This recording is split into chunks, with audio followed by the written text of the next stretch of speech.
Hello friends, अमर mathematics में आप सभी का स्वागत है।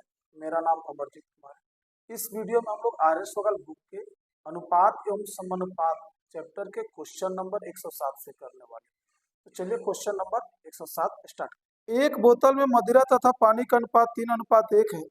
इसका कितना भाग निकालकर उतना ही पानी मिला दिया जाए कि अंत में बने मिश्रण में मदिरा तथा पानी बराबर हो। Question number 107। एक बोतल में मदिरा को एम से सूचित कर देते हैं और पानी को डब्ल्यू से सूचित कर देते हैं। तो एक बोतल में मदिरा और पानी का जो रेशियो है वो 3:1 है। और बोला कि इस मिश्रण में से मदिरा और पानी को मिलाएंगे तो मिश्रण तो बनेगा ही। तो बोला कि इस मिश्रण में से, कुल मिश्रण में से मदिरा और पानी से जो मिश्रण बन रहा है उसमें से कितना भाग निकाल करके और उतना ही पानी मिला दिया जाए कि मदिरा और पानी का जो रेशियो होगा वो 1:1 हो जाए। तो अगर मान लेते हैं कि 1 लीटर जो मिश्रण है वो बाहर निकाल लिया, 1 लीटर मिश्रण बाहर निकाल लिया और उतना ही पानी डाल दिया, उतना ही 1 लीटर क्या डाल दिया, पानी डाल दिया, तो मिल्क और मदिरा और पानी का जो रेशियो होगा वो 1:1 हो जाएगा।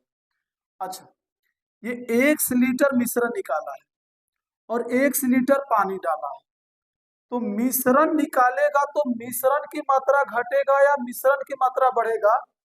दूध के, ये मदिरा के रेशियो में कोई परिवर्तन नहीं होगा। अगर मिश्रण निकाल रहा है तो मिश्रण बढ़ेगा या मिश्रण घटेगा, मदिरा के मान में कोई परिवर्तन नहीं होगा। वो 1 लीटर मिश्रण निकाल रहा है और 1 लीटर पानी डालेगा, तो पानी के मान में कमी या वृद्धि होगी, लेकिन मदिरा के मान में कोई वृद्धि नहीं होगा। जितना रेशियो पहले था अभी भी रेशियो उतना ही रहेगा। तो मदिरा को बराबर करने के लिए 3 और 1 को बराबर करने के लिए एलसीएम ले लेते हैं। तो 3 और 1 का एलसीएम 3 हो जाएगा, तो 3 बनाने के लिए इसमें 3 से गुना कर देते हैं और इसको 3 बनाने के लिए 1 से गुना कर देते हैं। अच्छा, अब इसमें से निश्चित राशि कौन होगा? ऊपर वाला तो निश्चित राशि होगा नहीं, कारण कि ऊपर वाला मिश्रण जो है 1 लीटर कम है। नीचे वाला जो है अगर 1 लीटर निकाला पुनः 1 लीटर डाल दिया तो मिश्रण तो पहले जितना ही हो गया, यानी पहले जितना मिश्रण था उतना ही हो गया। तो नीचे वाला कुल मिश्रण हो जाएगा 3 और 3 6, कुल मिश्रण हो जाएगा 6। पहले पानी 1 था, अब पानी हो गया है 3, यानी कि कितना पानी मिलाया है? 2। तो यही तो पूछा है कि कितना भाग पानी मिला है कुल मिश्रण में, तो कुल मिश्रण में 2 पानी मिला देगा, यानी कि 2 3 6, यानी कि 1/3, यानी कितना पानी मिलाएगा? 1/3 भाग जो है वो पानी मिलाएगा। Question number 108।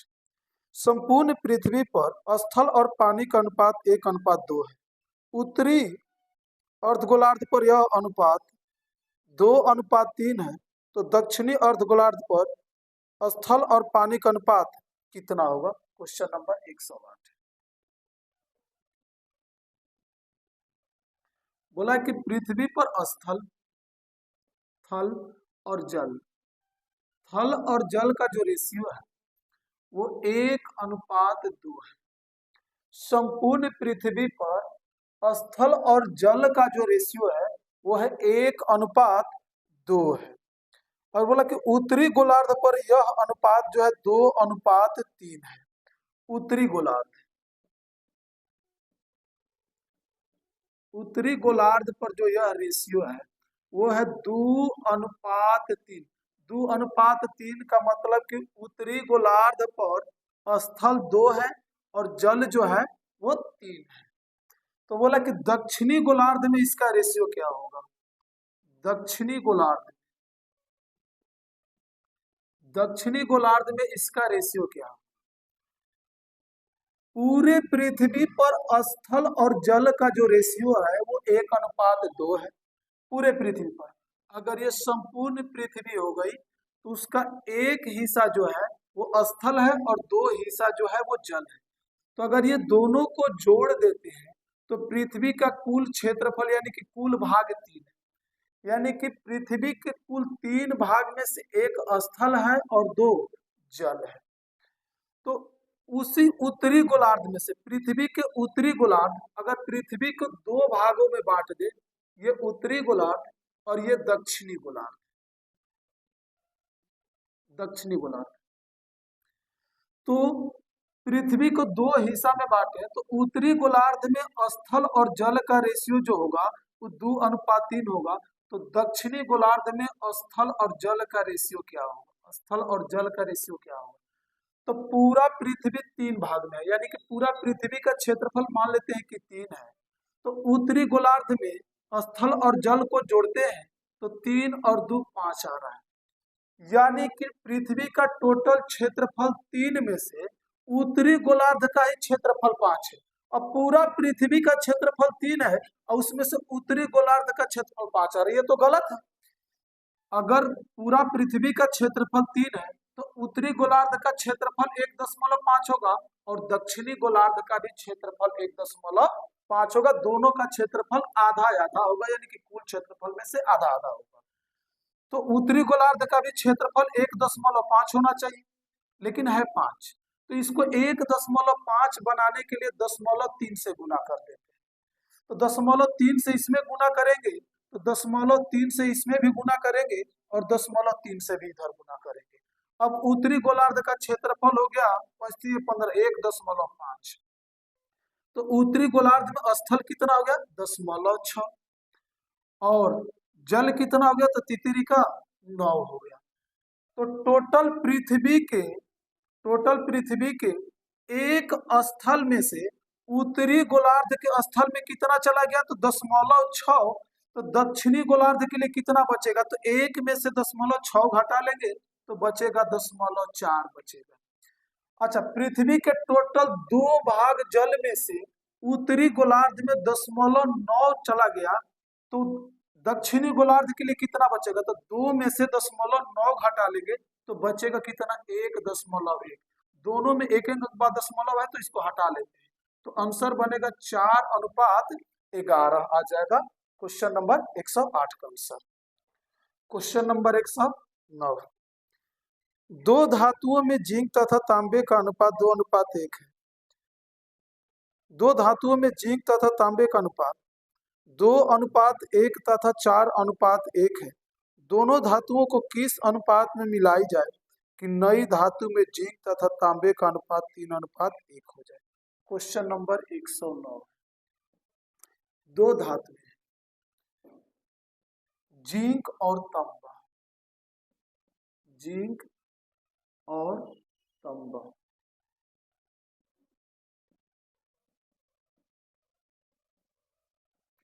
दो धातु है, धातु ए और धातु बी। धातु ए में जिंक और तांबे का रेशियो है 2:1, 2:1 और धातु बी में जिंक और तांबे का रेशियो जो है वो है 4:1 है।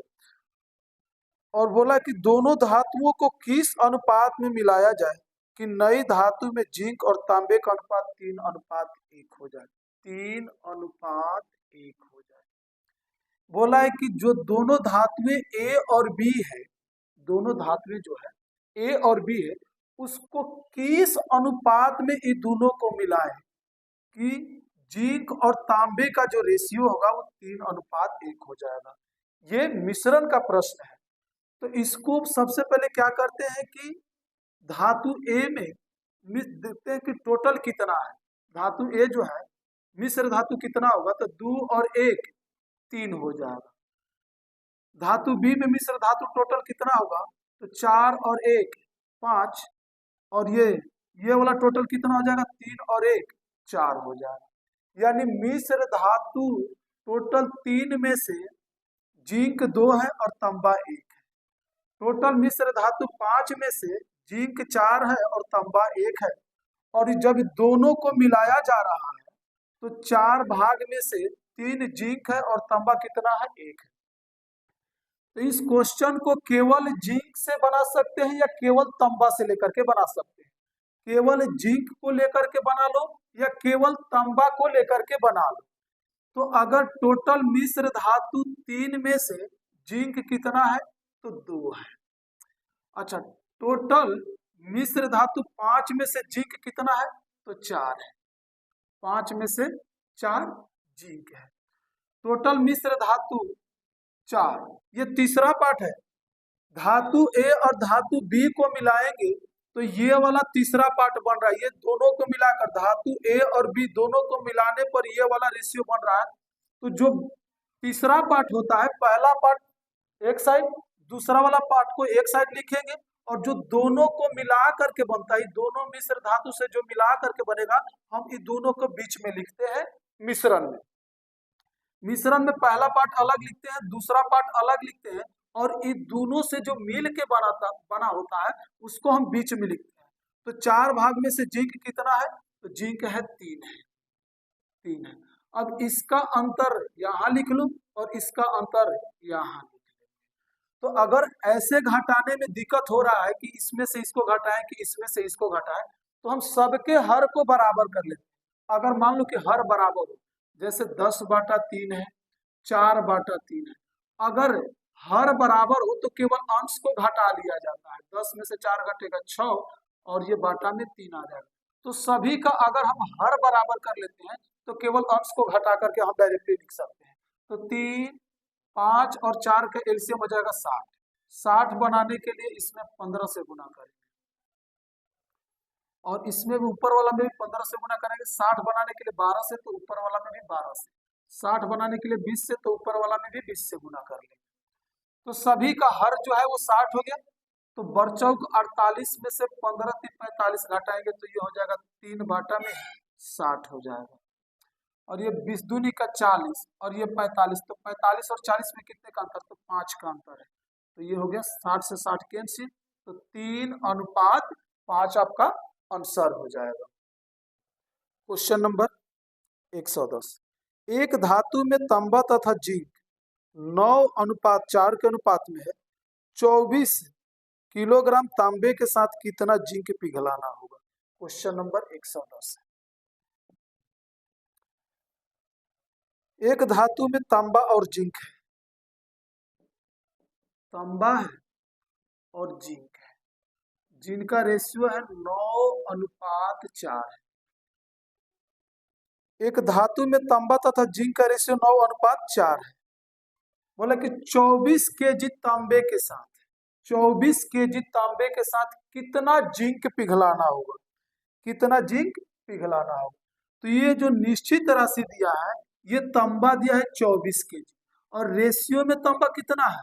तो 9 है, और जिंक की मात्रा निकालनी है तो 4 से गुना कर देंगे तो जिंक की मात्रा निकल जाएगी। तो तितरी का नाम 3 वाट 24, और चौके हो जाएगा 32/3, यानी कि 3 दहा का 30 और 2 32, 10.2/3 केजी जो होगा वो जिंक पिघलाना होगा। क्वेश्चन नंबर 110 का आंसर। क्वेश्चन नंबर 111, धातु ए के 60 केजी के साथ धातु बी का 100 किलोग्राम मिलाया गया है। यदि धातु ए में सीसा और टीन का अनुपात 3:2 हो तथा धातु बी में यह अनुपात 4:1 हो, तो नई धातु में टीन कितना होगा?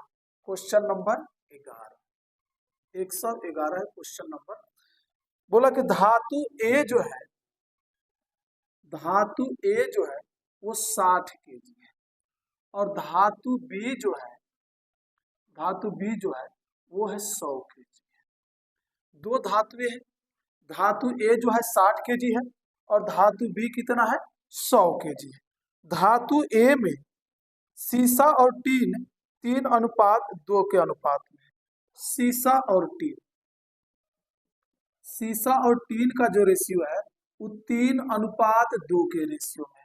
60 केजी जो धातु है उसमें सीसा और टीन का जो रेशियो है 3:2 है, और धातु बी जो है जो 100 केजी है उसमें सीसा और टीन का जो रेशियो है वो 4:1 है। सीसा और टीन का जो रेशियो है वो 4:1 है। और बोला कि धातु ए और धातु बी दोनों को मिला दे, धातु ए और धातु बी दोनों को मिला दे तो जो नया मिश्र धातु बनेगा उसमें टीन कितना होगा? जो नया मिश्र धातु होगी, जो नई धातु होगी उसमें टीन कितना होगा? तो सबसे पहले क्या करते हैं कि धातु ए में पता कर लेते हैं कि टीन कितना है, फिर पता कर लेते हैं कि बी में टीन कितना है। तो धातु ए का जो टोटल भार है वो 60 केजी है, धातु ए टोटल कितना है 60 केजी। अगर सीसा और टीन को जोड़ दे तो कुल आ जाएगा आपका 60 केजी के बराबर आ जाएगा, यानी कुल जोगफल के तुलना जोगफल से कर देंगे, यानी 60 बटा में हो जाएगा 5। और टीन निकालना है तो 2 से गुना कर देंगे तो टीन की वजन निकल जाएगा। तो 5 से ये हो जाएगा 12, 12 दूनी का 24 केजी टीन आ गया। यानी कि धातु ए यानी 60 केजी में टीन कितना होगा तो 24 केजी। अब पता करते हैं कि 100 केजी में टीन कितना होगा। तो टोटल जो है 100 है, रेशियो में सीसा और टीन को जोड़ करके भाग देंगे तो 4 और 1 5। टीन निकालना है तो 1 से गुना करेंगे तो 5 से ये 20 बार में कट गया, तो ये 20 केजी, यानी 100 केजी धातु में टीन कितना है 20 केजी।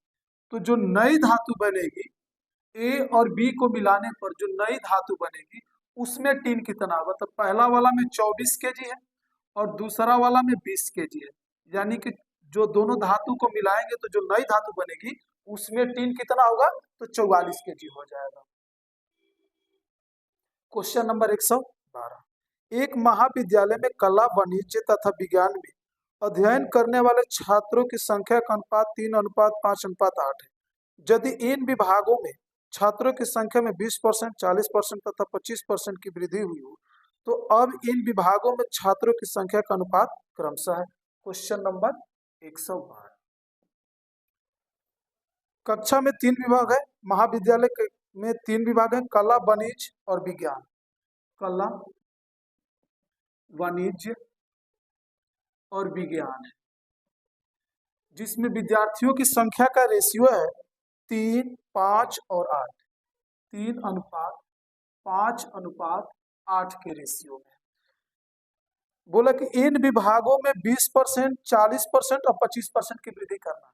इसमें 20%, दूसरा वाला में 40% और इसमें 25% की वृद्धि करेंगे तो इन विभागों में छात्रों की संख्या का अनुपात कितना होगा। तो कला में 20% विद्यार्थी का वृद्धि होगा, तो 20% की वृद्धि का मतलब हो जाएगा 120। वृद्धि या कमी होता है 100 में, प्रतिशत में वृद्धि या कमी कितना में तो 100 में होगा।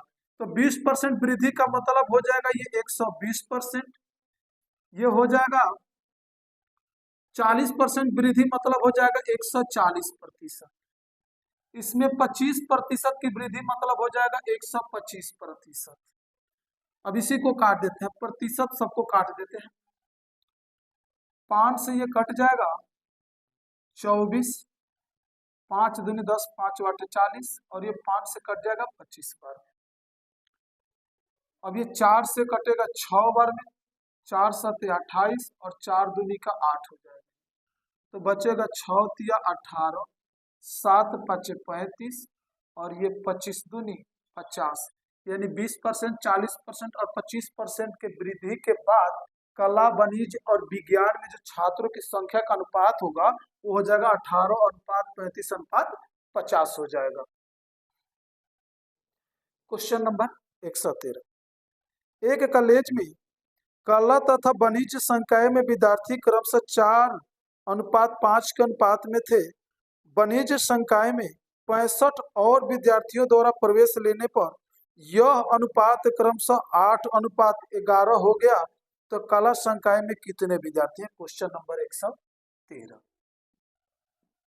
कॉलेज में कला और वाणिज्य, कला और वाणिज्य में विद्यार्थियों की संख्या का जो अनुपात है वो 4:5 है, 4:5 है। एक कॉलेज में कला और वाणिज्य में विद्यार्थियों की संख्या का अनुपात जो है 4:5 है। बोला ये क्या है कि वाणिज्य में 65 विद्यार्थी और आ गए, वाणिज्य में 65 विद्यार्थी और आ गए, तो कला और वाणिज्य में विद्यार्थियों का जो संख्या का रेशियो हो गया वो हो गया 8:11 हो गया। पहले कला और वाणिज्य के विद्यार्थियों की संख्या का अनुपात 4:5 था, तो वाणिज्य में और 65 विद्यार्थी आ गए वाणिज्य में, तो कला और वाणिज्य का रेशियो जो है 8:11 हो गया। भाई साहब अगर वाणिज्य में विद्यार्थी नए आए, वाणिज्य में विद्यार्थियों की संख्या बढ़ा है तो कला में तो नहीं ना बढ़ा है, कला में तो कोई विद्यार्थी नया नहीं आया है, तो कला में विद्यार्थियों की संख्या जो होगा वो अपरिवर्तित रहेगा, यानी पहले जितने कला में विद्यार्थियों की संख्या था अभी भी उतना ही रहेगा। हाँ, वाणिज्य में विद्यार्थियों की संख्या बढ़ेगा, लेकिन कला में विद्यार्थियों की संख्या अपरिवर्तित रहेगा। कारण कि वाणिज्य में केवल विद्यार्थी नए आए हैं, 65 विद्यार्थी नए आए हैं, तो वाणिज्य में विद्यार्थी की संख्या बढ़ेगा, लेकिन कला में विद्यार्थियों की संख्या नहीं बढ़ेगा, अपरिवर्तित रहेगा। तो इसको अपरिवर्तित यानी बराबर करने के लिए 4 और 8 का हम एलसीएम लेंगे। तो 4 और 8 का एलसीएम 8 होता है, तो 8 बनाने के लिए 1 से गुना कर लेते हैं, 8 बनाने के लिए इसमें 2 से गुना कर लेते हैं। तो अब कला में पहले 8 विद्यार्थी, तो यहाँ भी कला में कितने हो जाएंगे, 8 विद्यार्थी हो जाएंगे। वाणिज्य में पहले कितने विद्यार्थी थे, तो 5 दूनी का 10 थे, और अब वाणिज्य में कितने हो गए, तो 11 हो गए। यहाँ पर रेशियो में वृद्धि हो गया, कितना, 1 हो गया है। तो निश्चित राशि आपका 65 दिया गया है।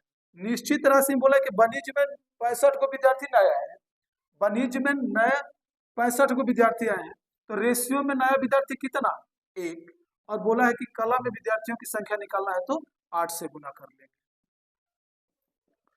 तो ये हो जाएगा 5 8 40, 6 8 48 और 4 52 हो जाएगा, यानी 520 विद्यार्थी जो थे वो कला क्षेत्र में थे। क्वेश्चन नंबर 114, 3 विद्यालय एबीसी के छात्रों का अनुपात 5:4:7 है। इन विद्यालय में छात्रों की संख्या में 20%, 25% तथा 20% की वृद्धि होने पर यह अनुपात क्रमशः होगा।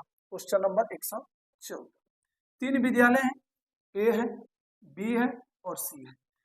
इनमें विद्यार्थियों की संख्या का जो रेशियो है 4:5:7 के रेशियो में, 5, 4 और 7 के रेशियो में, 5:4:7 के रेशियो में, 7 के रेशियो में। बोला कि विद्यालय में ए में 20% की वृद्धि की जाए, तो 20% की वृद्धि के मतलब कितना, 120%। विद्यालय बी में 25% की वृद्धि, तो 25% की वृद्धि के मतलब कितना, 125%।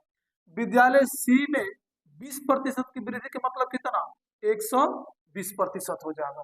तो ये सब प्रतिशत से प्रतिशत कैंसिल हो जाएगा, तो 5 से ये कट जाएगा 25 बार में, और ये 5 से कट जाएगा 24 बार। अब ये 4 से कट जाएगा 30 बार में, 40 दिया 20 से, 4 से ये 4 खत्म हो जाएगा, और ये 4 से कट जाएगा 6 बार। तो ये हो जाएगा 30:25:6:42, यानी कि विद्यालय ए बी सी में विद्यार्थियों की संख्या का जो रेशियो होगा वो होगा 30:25:42 हो जाएगा।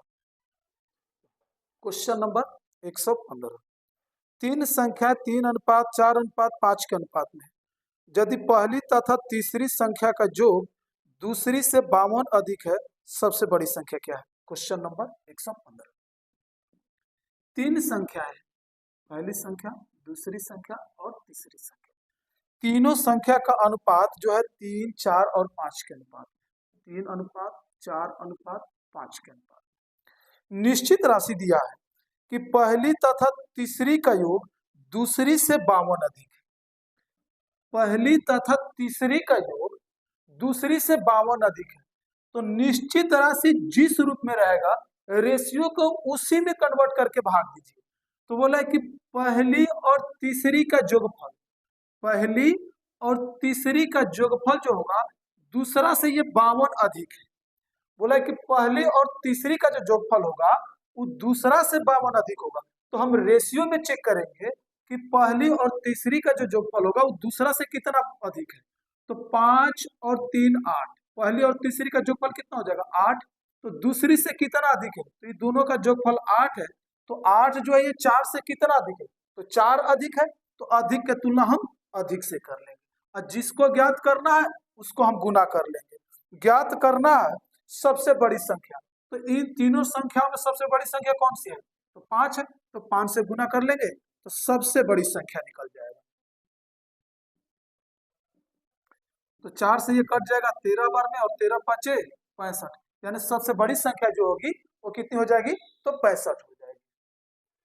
क्वेश्चन नंबर 116, 2 संख्या 3:4 के अनुपात में है, प्रत्येक संख्या में 6 की वृद्धि करने पर यह अनुपात 4:5 हो जाता है। इन संख्याओं का अंतर कितना है? दो संख्याएं हैं, क्वेश्चन नंबर 116। दो संख्याएं हैं 3:4 के अनुपात। दो संख्याएं जो है 3:4 के अनुपात। बोला कि प्रत्येक संख्या में से 6 घटा ले, प्रत्येक संख्या में से 6 घटा ले। तो हम रेशियो में से 6 तो नहीं घटा सकते, निश्चित करना पड़ेगा इस संख्याओं को, ये रेशियो को हम निश्चित करेंगे। तो निश्चित करने के लिए कोई भी कांस्टेंट से गुना कर लेते हैं, ये 3x और ये 4x हो गया। बोला कि प्रत्येक संख्या में से 6 कम कर लेने पर, तो 3x में से 6 कम कर लेते हैं और 4x में से 6 कम कर लेते हैं। तो दोनों संख्या में से 6 कम करने पर नए संख्या का जो अनुपात होगा ये होगा, और प्रश्न में दिया है कि नए संख्या का जो रेशियो होगा वो होगा 4:5 हो जाएगा, 4:5 हो जाएगा। तो ये नए संख्या का रेशियो, ये भी नए संख्या का रेशियो, दोनों आपस में बराबर हो जाएगा। तो कैसे सॉल्व करेंगे इसको? नजदीक के गुना नजदीक से और दूर के गुना हम दूर से कर लेंगे। तो बचती है यहाँ 15x माइनस 5 छक्का ये 30 हो जाएगा, बराबर ये 4 चौका 16x माइनस 6 चौके हो जाएगा ये 24। 16x इधर आकर के माइनस हो जाएगा तो बचेगा -x। ये 30 उधर जाकर के प्लस हो जाएगा। कुछ गड़बड़ हो गया क्या? अच्छा, 6 वृद्धि करने की बात कर रहे हैं। 6 प्रत्येक संख्या में 6 जोड़ रहा है, प्रत्येक संख्या में 6 जोड़ रहा है। तो ये 16 इधर आकर के माइनस हो जाएगा, तो 16 इधर आके माइनस होगा तो बचेगा -x, और ये 30 उधर जाकर के माइनस हो जाएगा तो कितना बचेगा? 24 में से 30 घटेगा तो माइनस के 6 बचेगा, तो माइनस माइनस कैंसिल, तो x का मान कितना आ गया? 6 आ गया। तो बोला कि सबसे बड़ी संख्या क्या है? इन संख्याओं का अंतर बोला है, ये दोनों संख्या का अंतर। तो जो पहली संख्या होगी, पहली संख्या होगी 3 गुना x मतलब 6 यानी कि 18 हो जाएगा। और दूसरी संख्या कितनी हो जाएगी? दूसरी संख्या हो जाएगी 6 चौके 24, 4 गुना में 6 यानी कि 24, और दोनों का अंतर पूछा है तो 24 में से 18 घटा देते हैं तो बचेगा कितना? 6। तो दोनों संख्या का जो अंतर होगा वो कितना हो जाएगा? 6 हो जाएगा।